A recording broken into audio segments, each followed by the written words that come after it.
Hi everyone, welcome back to my YouTube channel that is the BH Law Entrance Exam by our coach Bakul Hanspal.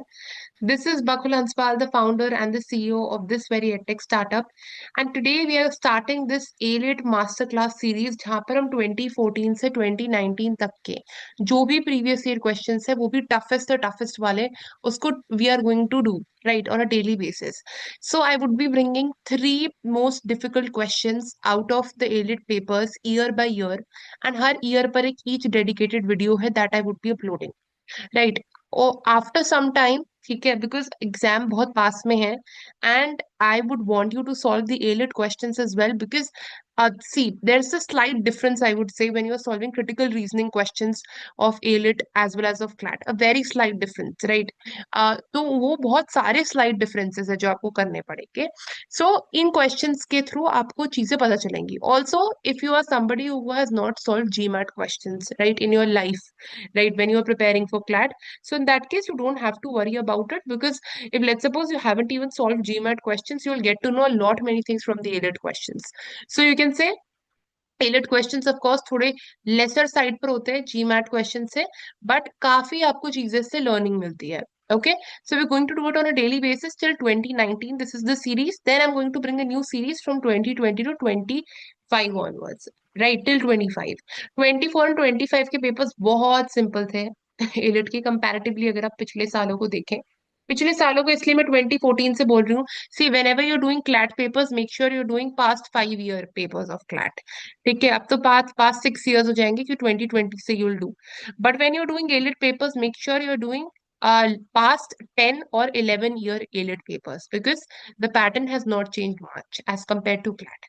So without any further ado, let's get started. तो ALET 2014 का पहले हमने लिया है अगर आपको question पढ़ना है so just read the question just pause the video right and read the question and post that मैं तो आपको हर ऑप्शन का एक्सप्लेनेशन दे ही रही हूँ but first test yourself give around 1 minute to yourself right one क्योंकि तो मैं 1 मिनट से एक्चुअली में कम देना चाहिए बिकॉज 150 क्वेश्चंस होते हैं ठीक है एलिट में 120 मिनट्स में करने होते हैं but try to give 1 minute to yourself in the first video 2014 to 2015 में 1 मिनट मत देना अपने आप को उससे कम देना बट अगेन एलिट सॉल्व करने का तरीका I I think I have uploaded this video on my channel if I have not तो एक बार मेरे को कमेंट सेक्शन में बता दो मैंने क्लैट की स्ट्रैटेजी डाली एलिट को सॉल्व करने के लिए आई थिंक मैंने नहीं डाली है आई एम नॉट श्योर या फिर मैंने किसी पर्सनल बैच में लिए किसी बच्चे के when you are solving ALET questions, if you have a very thorough command on your analytical reasoning, right, as well as, yeah, on your reading comprehension section, yeah, and your legal reasoning section, of course. So in that case, ये जो बाकी के बचे हुए 10 से 11 critical reasoning questions आते हैं, remember in ALET, उसके लिए आप 2-3 मिनट दे सकते हो आराम से. This is a tried and testing thing I'm telling you. It's only when you are very comfortable in doing AR questions, LR questions, and RC questions. Only then you can move to CR questions with enough time with yourself, right? So let's see the first question. Rahul ने बोला है, one would have to be blind to the reality of moral obligation to deny that people who believe a course of action to be morally obligatory for them have both the right and duty to pursue that action, and no one else has any right to stop them from doing so. Simple सी statement है मेरे को कोई चीज morally obligatory लगती है कि मेरे को उसको करना है मेरे लिए वो मॉरली ठीक है मेरे पास वो राइट भी है और ड्यूटी भी है उस चीज को करने की और किसी के पास भी वो राइट नहीं है मेरे को रोकने का सिंपल बात है रिचा बट रिचा ने क्या दिया एक कॉन्ट्रोडिक्टरी एग्जाम्पल दिया उसने क्या दिया उसने राहुल को एक काउंटर क्लेम दिया कि यार तुम ऐसे बोल रहे हो व्हाट इफ अगर ऐसा हो जाए तो तुम्हारा स्टांस गलत हो जाएगा उसने बोला but imagine an artist who feels morally obliged to do whatever she can to prevent the works of art from being destroyed confronting a morally committed anti-pornography demonstrator engaged in destroying artworks he deems pornographic okay उसने according to your principle that artist has simultaneously both the right and duty to stop the destruction and no right whatsoever to stop it what क्या बोला exactly इसने इसने बोला है कि हाँ, दो बंदे हमने ले लिए we have taken an artist and we have taken an anti pornography demonstrator artist के वो बोलेगा जो भी आर्ट बनाई है उसको मेरे को प्रोटेक्ट करना है टेलीकॉट artist is going to say that कि जो भी आर्ट बनाई है उसको प्रोटेक्ट करना है लेकिन जो एंटी पोर्नोग्राफी डेमोन्स्ट्रेटर जो भी पोर्नोग्राफी से रिलेटेड आर्ट्स होंगे उसके अगेंस्ट तो वो फाइट करेगा ना सो इन दैट केस हमने बोला कि अगर कोई चीज मॉरली ऑब्लिगेटरी मेरे को लगती है तो मेरे पास राइट और ड्यूटी है वो परस्यू करने की, और किसी के पास राइट नहीं है मुझे रोकने का। But in that case anti pornography, a demonstrator के पास राइट है एक आर्टिस्ट को रोकने का, राइट, डिस्पाइट द फैक्ट उसको कितनी भी मॉरली ऑब्लिगेटरी लग रही हो एक आर्ट को प्रोटेक्ट करना जो पॉर्न प्रमोट कर रही हो, जिससे पॉर्न हो। लेकिन एंटी पोर्नोग्राफी का तो भाई उसके लिए तो मॉरली ऑब्लिगेटरी वही है ना कि वो पॉर्न वाली इमेजेस को ना प्रमोट करे, पॉर्न वाली आर्ट को ना प्रमोट करे, तो कॉन्ट्रडिक्टरी हो गया ना, राइट। आर्टिस्ट के पास ये जो नो वन एल्स वाला स्टांस है तो खत्म हो गया ना, एंटी पोर्नोग्राफी के पास तो राइट है ना उसको स्टॉप करने का। तो ये इसने काउंटर क्लेम डाल दी रिचा ने राहुल के सामने। Which of the following if substituted for the scenario invoked by Richa would preserve the force of her argument? This is a parallel reasoning का क्वेश्चन है। मैंने आज अपनी वीडियो इसलिए नहीं ऑन करी, मेरे को कोल्ड हो रहा है, ठीक है, so that is the reason I have not done it. So अभी इसलिए मैंने नहीं करी है, अदरवाइज मैं कर लेती। एंड प्लस मेरी आवाज थोड़ी अजीब सी आ रही होगी तो फिर थोड़ा सा कर लेना उसको, ठीक। ठीक है, तो पैरेलल रीजनिंग का क्वेश्चन है विच बेसिकली मींस कि आप क्वेश्चंस करते भी आए होंगे कि मेरे पास कोई पर्टिकुलर स्टेटमेंट है, कोई चीज दे रखी है, उससे मिलता जुलता मेरे को कोई ऑप्शन पकड़ना है जो सेम चीज डिनोट कर रहा हो, दैट इज पैरेलल रीजनिंग। एक और क्वेश्चन है जो हम करेंगे। अ मेडिकल रिसर्चर, एक एक ऑप्शन को देखते हैं। A medical researcher who feels moral obligation not to claim sole credit for work that was performed in part by someone else, confronting another researcher who feels no such moral obligation. Fine. A manufacturer who feels a moral obligation to recall potentially dangerous products, confronting a consumer advocate who feels morally obliged to expose product defects. अच्छा, ये जो आपको है पूरी PDF ये आपको Telegram पे मिल जाएगी, अब मैंने अपलोड करके ऑलरेडी रखी हुई, मैं दोबारा डाल दूंगी, ठीक है। देखो, हम पहले दो दो ऑप्शंस को पकड़ते हैं। ऑप्शन बी क्यों एलिमिनेट हो जाता है इन द फर्स्ट को? यहाँ पर आप देखोगे ना कॉन्ट्रडिक्शन शो हो रहा है। This is a mere this is in the first go you see this is a contradiction that we are actually illustrating. Why is it so? It is because एक बंदे का राइट है और duty है, और दूसरे बंदे का राइट नहीं था उसे रोकने का, बट यहाँ पर राइट है एंटी डेमोन्स्ट्रेटर का। तो देखो एक कॉन्ट्रडिक्शन अपीयर हो रहा है, राइट। तो मेरे को ऐसा ऑप्शन ढूंढना है जहाँ कॉन्ट्रडिक्शन अपीयर हो रहा हो, जहां पर नहीं होगा वो एलिमिनेट हो जाएगा, ठीक है। और कॉन्ट्रडिक्शन अगर मान लो शो भी हो रहा हो तो किस सेंस में शो हो रहा है वो भी मेरे को देखना पड़ेगा। अब मैन्युफैक्चरर ने बोला कि रिकॉल मतलब उन मेडिसिन को प्रमोट नहीं करेंगे जो डेंजरस प्रोडक्ट से बनी हुई है, ठीक है। और एक कंज्यूमर एडवोकेट है, वो बोलता है उसकी ड्यूटी है एक्सपोज करना प्रोडक्ट डिफेक्ट्स को, मतलब अगेन डेंजरस प्रोडक्ट्स को ना प्रमोट करना, उसका मॉरली राइट है। इन दैट केस ये कॉन्ट्रडिक्शन तो शो हो ही नहीं रहा ना इन दैट केस। ये दोनों के आइडियाज तो अलाइन हो रहे हैं एक दूसरे से, तो कोई कॉन्ट्रडिक्शन तो है ही नहीं, क्योंकि दोनों ही बोल रहे हैं डेंजरस प्रोडक्ट्स को प्रमोट नहीं करना, right. B option is eliminated. Architect who feels a moral obligation to design only energy efficient buildings, confronting as a potential client a corporation that believes its primary moral obligation is to maximize the shareholder profits. आप एक चीज याद करो, this particular statement which is given by Richa, this particular example, ये ना एक चीज पर लाई करता है। किस पर लाई करता है? वो पर्टिकुलर आर्ट वर्क जो पोर्नोग्राफी को प्रमोट कर रही हो, जो पोर्नोग्राफिक हो, वो पर्टिकुलर आर्ट पर लाया करते हैं। तो इसका मतलब स्टेटमेंट को के अंडरनीथ एक पर्टिकुलर ऑब्जेक्ट है, एक पर्टिकुलर चीज है, उस पर स्टेटमेंट बना हुआ है। समझ में आ रहा है? स्टेटमेंट बना हुआ है उसके ऊपर।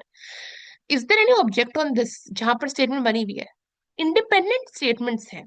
आर्किटेक्ट को एनर्जी एफिशिएंट बिल्डिंग्स बनानी है, ठीक है, राइट। एनर्जी एफिशिएंट बिल्डिंग्स बनानी है, कोई प्रॉफिट से मतलब हो ना हो कुछ नहीं पता, सिर्फ एनर्जी एफिशिएंट बनानी है। लेकिन यहाँ पर एक जो पोटेंशियल क्लाइंट है, एक कॉर्पोरेशन है, लीव पोटेंशियल क्लाइंट जस्ट एक कॉर्पोरेशन है जो प्रॉफिट को मैक्सिमाइज करे। These are two independent things. यहाँ पर कहीं पर भी ये दो एक दूसरे को कॉन्ट्रडिक्ट नहीं कर रहे, या फिर सेम चीज पर बात नहीं चल रही। जैसे वहां पर एक आर्ट वर्क पर चल रही थी सेम चीज पर बात, एक मैटर पे बात चल रही थी, यहाँ पर कोई मैटर नहीं है जिस पे बात हो रही हो। दो इंडिपेंडेंट चीजें हैं, वो एनर्जी एफिशिएंट बनाता है, वो प्रॉफिट मैक्सिमाइज करता है। तो ऑप्शन सी एलिमिनेट हो जाता है इसलिए। A health inspector who feels morally obliged to enforce restrictions on the number of cats a householder may keep, confronting a householder who feeling morally obliged to keep every stray that comes along has over twice the number of cats.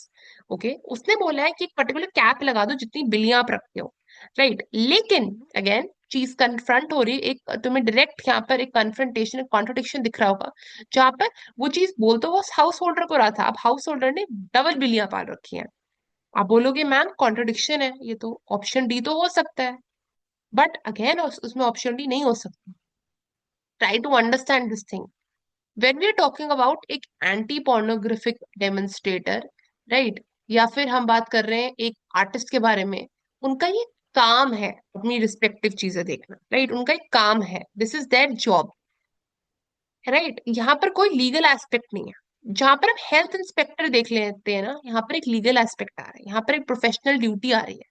और एक mayor house holder, यहाँ पर आपको एक emotional aspect दिख रहा है cats को पालने का, this is an emotional aspect, this is a professional और a legal aspect, right. And यहाँ पर एंटी पोर्नोग्राफी और जो आर्टिस्ट है, उनका जिस एक मेयर जॉब है वो एक प्राइवेट इंडिविजुअल्स है। सो उसको देखते हुए ऑप्शन डी को हम एलिमिनेट कर रहे हैं, क्योंकि यहाँ पर लीगल एस्पेक्ट आ रहा है, प्रोफेशनल ड्यूटी वाली बात आ रही है। ठीक है। हाउएवर आर्टिस्ट और एंटी पोर्नोग्राफी वाले केस में नहीं है इधर, या कोई लीगल एस्पेक्ट ऊपर छुपा नहीं आ रहा। ठीक है। यहाँ पर morally obliged in sense, still you are talking about your own opinions, artist का खुद का ओपिनियन, एंटी पोर्नोग्राफी का ओपिनियन। हेल्थ इंस्पेक्टर तो भाई उसके पास तो कोई ऑप्शन ही नहीं है ना, उसके पास तो कोई ऑप्शन ही नहीं है, उसको तो रिस्ट्रिक्शंस लगानी ही पड़ेंगी, उसको तो मेक श्योर करना ही पड़ेगा हेल्थ ठीक रहे। So that case option D को एलिमिनेट कर रहे हैं, बिकॉज ऐसा कोई फोर्सफुल ऑब्लिगेशन की बात नहीं करी गई है। ऑप्शन ए बचता है।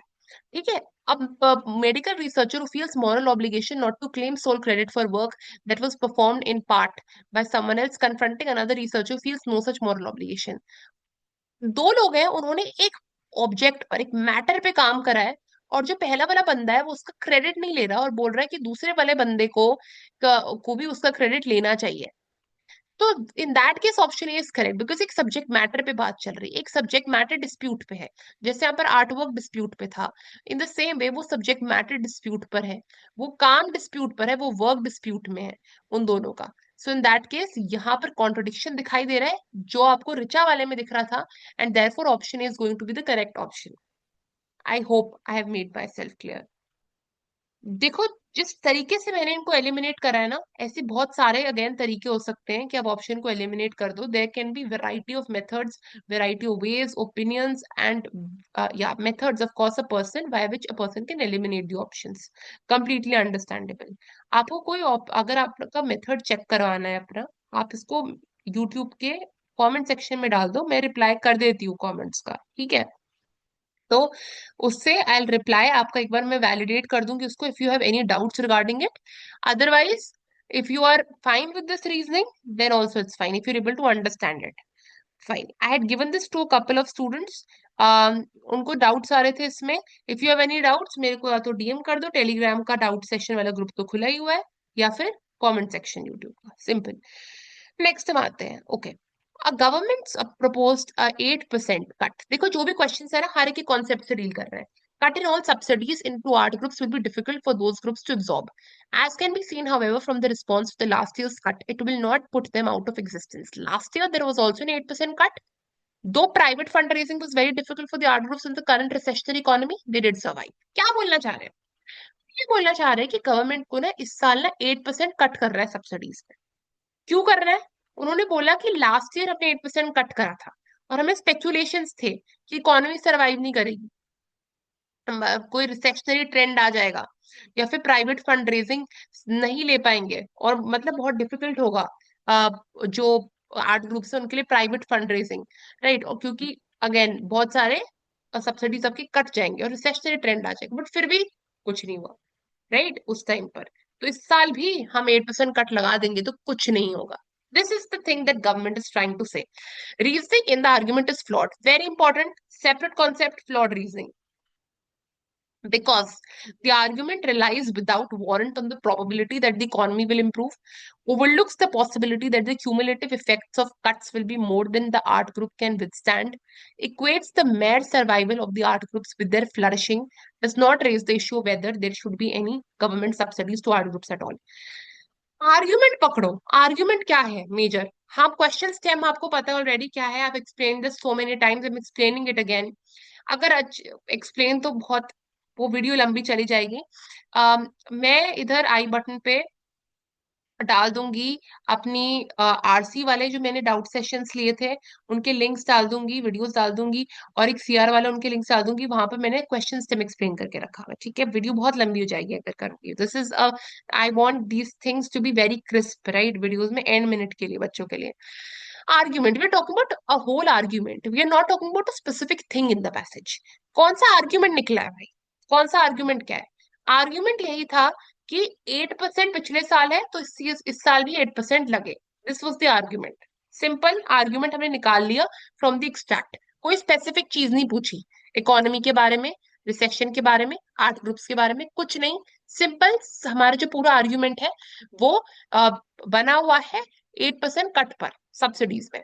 तो ये आर्ग्यूमेंट फ्लॉड क्यों है, इसका फ्लॉ मेरे को पता करना है, वेरी इंपॉर्टेंट। फ्लॉ होता है कि गलती क्या है इस आर्ग्यूमेंट में, सिंपल पूछे गलती क्या है। ये फ्लॉड रीजनिंग का कॉन्सेप्ट होता है, गलती क्या है, दिस इज फ्लॉ। ये क्वेश्चन आता भी है, ये क्वेश्चन एलिट में बहुत दिखेगा। फ्लॉ, पैराडॉक्स, पैरेलल रीजनिंग बहुत दिखेगा, ये पता होना चाहिए। अब रिलायंस विदाउट वारंट मतलब without evidence on the probability economy will improve. Are we talking about economy? Are we betting on economy? क्या हम इकोनॉमी पे स्ट्रेस कर रहे हैं क्या? Is our argument about economy? No, it's about art work, sorry art groups. It's about 8% subsidies. Economy तो बहुत छोटा सा पार्ट था जो उन्होंने बोला कि लास्ट ईयर इकोनॉमी सर्वाइव कर गई रिसेशनरी ट्रेंड के बावजूद भी। overlooks the possibility that the cumulative effects of cut will be more than the art groups can withstand. इस ऑप्शन पर मैं आती हूँ, option B is the correct answer. equates the mere survival of art groups with their flourishing। Flourishing की definition क्या है in the first को? How you are saying it is flourishing, ठीक है।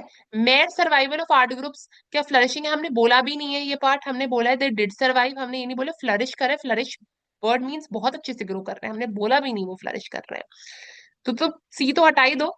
Did does not raise the issue whether there should be any government subsidies to art groups at all. We are not talking about it कि government subsidies art groups में होनी चाहिए बिल्कुल नहीं होनी चाहिए, तो आर्ग्यूमेंट ही नहीं है ना हमारा, राइट। अब ये आ जाओ, क्योंकि यहाँ पर एट ऑल आ गया, this becomes a very extreme thing, we are eliminating this. Overlooks the possibility that the cumulative effect of cuts will be more than the art groups can withstand. What is cumulative? Cumulative is a normal vocabulary word which means add करके, इकट्ठा करके। Last year 8% cut लगा था subsidies में, इस साल 8% दोबारा लगा रहे हो। In that case this means that you are going to have a 16% cut. तो हमने बोल दिया कि लास्ट ईयर 8% कट था तो कुछ नहीं हुआ, इस बार हम और 8% कट कर देंगे। बट इस बार 8% नहीं कट होगा ना, इस बार 16% कट होगा। क्यों? क्योंकि लास्ट ईयर 8% ऑलरेडी था और इस साल 8% है, तो इन टोटलिटी 16% कट कर दिया। तो ओवरलुक मतलब हमने ये चीज नहीं देखी कि क्यूमुलेटिव कट का क्या इम्पैक्ट पड़ेगा आर्ट ग्रुप्स पर, क्या आर्ट ग्रुप सह भी पाएंगे, विद स्टैंड मतलब सह पाएंगे। So option B is the correct answer. This is the flaw in the argument कि हमने बोल दिया 8% कट पिछले साल है, इस बार भी 8% कट कर देंगे, लेकिन हमने ये नहीं सोचा कि यार जो 16% कट हो गया इस बार का, क्या वो आर्ट ग्रुप झेल पाएंगे? अगर 8% झेल गए तो इसका डबल झेल पाएंगे? This is the flaw in the argument, therefore option B is the correct answer. I hope समझ में आ रहा है, कोई दिक्कत नहीं चल रही, ठीक है। I am trying to explain everything बहुत प्यार प्यार से, ठीक है। कभी ये चीजें बच्चों को बहुत डिफिकल्ट लगती हैं, फिर भी कोई डाउट वगैरह रह जाए तो हमेशा टेलीग्राम डाउट सेशन के दरवाजे और यूट्यूब के कमेंट सेक्शन और इंस्टाग्राम के डीएम हमेशा हैं, तो इस पे करो, और यार सब्सक्राइब कर दिया करो चैनल को। मेरे पास व्यूज इतने बढ़ रहे हैं, please kindly subscribe and like and share amongst all your friends. ये मत समझना, मैं खुद स्टूडेंट क्लैट एस्पिरेंट रह चुकी हूँ, ठीक है, कि दूसरे वाले बंदे का भला हो जाएगा तो मैं नहीं करूंगा, उसकी रैंक ज्यादा आ जाएगी। Don't think like this, it's very personal experience.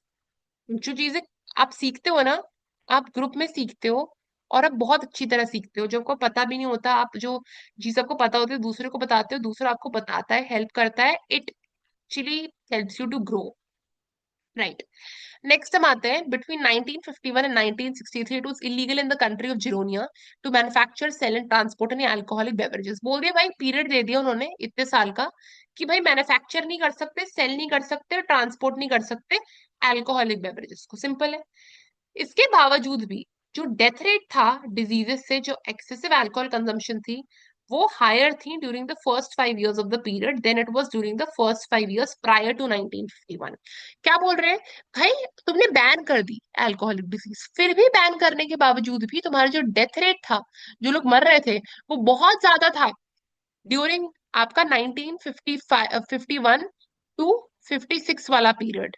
ठीक है, एज कंपेयर टू 1946 टू 1951 का पीरियड, ये बोल रहे हैं ये prior to 1951, 1946 to 1951। Therefore, attempt to prevent alcohol was merely to make people may want and use alcohol more than they would have if it had not been forbidden। तो basically ये and में ये उभर के आया कि तुम कितना ही फॉरबिड कर दो फिर भी लोग चाहेंगे अल्कोहल पीना, and this was this attempt कि लोग और अल्कोहल पिएंगे। therefore the attempt to prevent alcohol use merely made people, of course, so this attempt somehow made people to drink more alcohol, क्योंकि उनको मिली नहीं अल्कोहल और बैन हो गई तो उनको और मन था पीने का क्योंकि वो बैन हो गई थी। ठीक है, this is the major thing argument. Which of the following if true weakens the argument except, ये बहुत इंपॉर्टेंट, ये अलग कॉन्सेप्ट है। What is this, if it weakens the argument except, weaken कर रहा है आर्ग्यूमेंट को एक्सेप्ट, मतलब हम सीधा स्ट्रेंथनर निकाल रहे हैं, हमें कुछ आगे पता नहीं है पीछे का, हम सीधा स्ट्रेंथनर निकाल रहे हैं। ठीक है, दिस स्ट्रेंथन्स द आर्ग्यूमेंट, ये अलग तरीका है बोलने का। Weakens the argument except, remember this. एक ऑप्शन पढ़ते हैं। Many who died of alcoholic related diseases consumed illegally imported alcoholic beverages produced by same methods as those within Gironia. Fine. Death from alcohol generally does not occur until 5 to 10 years after the onset of excessive alcohol consumption। आपने बोल दिया कि जो death from alcoholic diseases वो नहीं होती usually 5 से 10 साल बाद, जब आप एक्सेसिव अल्कोहल कंजम्पशन करते हो उसका। Right, fine. 1946 के बाद, 1946 आपने अल्कोहल पी, उसके बाद पीनी चालू करी, फिर आपको धीरे धीरे डिजीजेस आनी चालू हुई, बाद में आपको डिजीजेस का इफेक्ट आना चालू हुआ, तो तभी तो जाकर आपको इन द बिगिनिंग ऑफ 1951, 1951 से 1956 में इफेक्ट आया। आया ना, तो इसका मतलब death from alcoholic related diseases तो भाई अगर अकर होती हैं until 5 to 10 years after the onset of excessive alcohol consumption, मतलब कोई 1946 में पिएगा तो हो सकता है रिजल्ट 1956 में आए, यही तो हमने पढ़ा है, यही तो स्टेटमेंट में लिखा हुआ है, तो वीकन हो रहा है, ये तो सपोर्ट ही नहीं कर रहा। Death rate resulting from alcoholic related diseases increased just as sharply during the 10 years before and 10 years after the prohibition of alcohol as it did। ये तो बिल्कुल गलत है। हमने बोला है कि वो इंक्रीज करा है लास्ट के 5 सालों में, राइट, मतलब 1951 पोस्ट 1951 में करा है as compared to 1951 prior to 1951। यहाँ पर क्या बोल रहे हैं भाई, 10 साल पहले बढ़ा था फिर 10 साल बाद कम हो गया, ये तो गलत है, वीकन हो रहा है तो। ठीक है, between 1951 to 1963 among the people with pre-existing alcoholic diseases the percentage who obtained the life-saving medical attention declined because of social stigma attached to the excessive alcoholic consumption। हमने देखो बात, देखो अगेन दो कॉन्सेप्ट उभर के आ रहे हैं, हम बात करें life saving diseases, life saving medication की, लाइफ सेविंग मेडिकेशन के बारे में बात कर रहे हैं, और हम बात करें अल्कोहल कंजम्पशन के बारे में। दोनों इंडिपेंडेंट चीजें हैं भाई, दोनों इंडिपेंडेंट चीजें हैं, दोनों एक दूसरे पर इम्पैक्ट नहीं डालेंगी, right, they are very independent things. ये सेपरेट 50 पीपल है सेपरेट, ये सेपरेट 50 पीपल है, एक दूसरे पर कहीं से भी इम्पैक्ट नहीं डालेंगे, right. So in that case, और in fact we have not even talked about social stigma in this case, and at the same time two things are independent to each other. Life saving medications, ये तो अलग ही अब concept ले आए, दोनों independent चीजें हैं। Passage is what it's pertaining to alcohol consumption, we are not talking about life saving medications at all. तो ऑप्शन डी तो निकाल दो बिल्कुल। ऑप्शन ए बचता है is the correct answer which strengthens, कि यार अगर तुम्हारे पास अल्कोहल, क्यों इतना अल्कोहल से डेथ रेट बढ़ गया, क्यों इतना अल्कोहल कंजम्पशन बढ़ गया पोस्ट 1951 जबकि बैन था, क्यों? क्योंकि मैन्युफैक्चर सेल ट्रांसपोर्ट बैन था, लेकिन इंपोर्ट तो कर ही सकते थे बाहर से अल्कोहल को। That is the reason option A is the answer and it somehow strengthens because it talks about importing alcohol. Fine. So, uh, we have done. Option A is the correct answer in this. I hope you have understood. We have come to an end of 2014 वाले lot, जहाँ पर हमने बहुत तरीके, काफी तरीके की चीजें देखी। We talked about parallel reasoning. We talked about one strengthener, how a strengthener could be different. It can be asked in a different way. That is weakens the argument except one way, and one flawed reasoning question. ठीक है, 3 type देखे, 3 type sort कर लिए elite के, आएंगे तो हम उसको कर लेंगे। मेजर क्रक्स क्या है मेजर क्रक्सेस, जितने टाइप के क्वेश्चंस होते हैं सीआर में, एटलीस्ट एक एक टाइप तो कर लो, राइट? अगर आज से पहले नहीं करें तो दो दो टाइप तो कर लो। You should know all types of questions in CR. कोई बच्चा जिसको नहीं पता, बिल्कुल फ्लो आ गया सामने, सोचेगा फ्लो क्या होता है। So you should, and that too ये तभी आएगा जब आपने मॉक्स कर रखे होंगे। आई होप आपको कर रखे होंगे। If you somebody preparing for CLAT 2027, तो मॉक्स करने चालू कर दो, ठीक है? क्योंकि अलग अलग क्वेश्चन आपको दिखेंगे। Make sure you are solving each and every type of CR question. Otherwise अब इट इज नॉट, ये मास्टर क्लास में ला रही हूँ कि अब आप डिफिकल्ट क्वेश्चंस करते जाओ, ठीक है? सीआर के हर एक एक साल के। ऑनेस्टली स्पीकिंग, इसको यहीं पर खत्म कर लो वीडियो में करके। Don't do this after the video. Do your GK and do QT, do AR. ये है जो करने लायक है, जिनको अभी भी सुधारा जा सकता है। You still have time, 7 December is CLAT, still have time. Make sure you working on those. And ये सीआर आप वीडियो से समझ रहे हो। So this is the end of this video. AILET 2015 पे आ रहे हैं नेक्स्ट में। Till then do like share comment and subscribe to my YouTube channel.